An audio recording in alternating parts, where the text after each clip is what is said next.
সম্মানিত সাংবাদিক বন্ধুগণ, আমি তো প্রাইমারি কথা আপনাদেরকে বলছি। আসলে এলো তো একটা এই অনুভূতিটা তো একটা বিরাট অনুভূতি বলতে হবে। তার কারণ 2008 সালে আমি এখানে নির্বাচন করেছিলাম। নির্বাচনে সেটা তো মেকানিজমের মাধ্যমেই আমাকে হারানো হয়েছিল 8 সালে।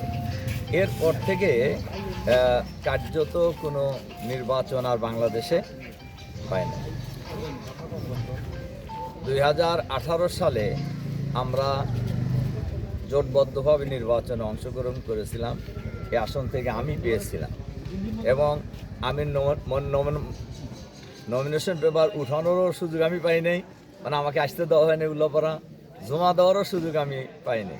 অর্থাৎ উল্লাপাড়ায় আমি নির্বাচনী কোনো কার্যক্রমের সাথেই আমি সম্পৃক্ত হওয়ার সুযোগ পাই নাই।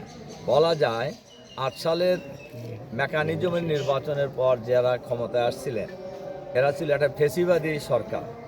এরপরে আপনারা লক্ষ্য করেছেন এরা বিদায়ের আগ পর্যন্ত বাংলাদেশে আর কোনো নির্বাচন হয় নাই। এরপরে ছাত্র জনতার আন্দোলনের মুখে এক পর্যায়ে তারা পদত্যাগ করে পালিয়ে যায় বাংলাদেশ থেকে। এরপরে অন্তর্বর্তীকালীন সরকারের প্রধান হিসাবে ইউনূস সাহেব দায়িত্ব গ্রহণ করেন অন্তর্বর্তীকালীন সরকারের, এবং সেই সরকার এই নির্বাচনের শিডিউল ঘোষণা করেছেন। অর্থাৎ সেই সরকারের মনোনীত নির্বাচন কমিশনার নির্বাচনের তফসিল ঘোষণা করেছেন এবং সেই তফসিলের আলোকেই আমরা আজকে মনোনয়নপত্র তুলেছি। সম্মানিত সাংবাদিক বন্ধুরা, আপনারা জানেন যে এই ফ্যাসিবাদের আমলে আমার এমনি তো সারা বাংলাদেশের মানুষই জুলুম নির্যাতনের শিকার হয়েছে। বিশেষ করে আমি এবং আমার পরিবার খুবই বড় ধরনের জুলুম নির্যাতনের শিকার আমরা হয়েছি। এবং আপনারা দেখেছেন যে আমার তখন আমার ছেলে ক্লাস 10-এর ছাত্র ছিল, বড় ছেলে। পরীক্ষার হল থেকে তাকে নিয়ে গুম করে দেওয়া হয়েছিল। এরপরে সে রিমান্ডের পর রিমান্ড, তার 2টা চোখই নষ্ট করে দেওয়া হয়েছিল।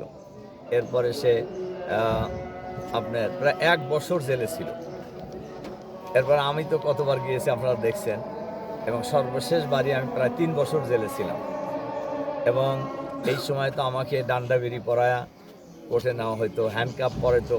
অথচ প্রথম আমাদের যেদিন কোর্টে উঠানো হয়েছিল ওই দিনই কোর্ট আমাদেরকে ডিভিশন দেওয়ার নির্দেশ দিয়েছিল, কিন্তু তারা সেই ডিভিশন কার্যকর করে নাই। কোর্টের অর্ডারকে তারা ভায়োলেশন করেই আমাদেরকে জেলখানায় বছরের পর বছর তারা রেখেছে। এরপরে ফেসিবাদের বিদায় হয়েছে। বাংলাদেশের মানুষ প্রায় 2000 লোকের শাহাদাতের বিনিময়ে, প্রায় 40,000 আহত এবং পঙ্গুত্বের বিনিময়ে আমরা নতুন বাংলাদেশ পেয়েছি। এই নতুন বাংলাদেশে এবার নির্বাচন হচ্ছে। অন্তর্বর্তীকালীন সরকারের প্রধান উপদেষ্টা ডক্টর মোহাম্মদ ইউনূস, উনি আমাদের কাছে প্রতিশ্রুতি দিয়েছেন যে এবারে নির্বাচন হবে বিশ্বের সবচেয়ে সুন্দর নির্বাচন।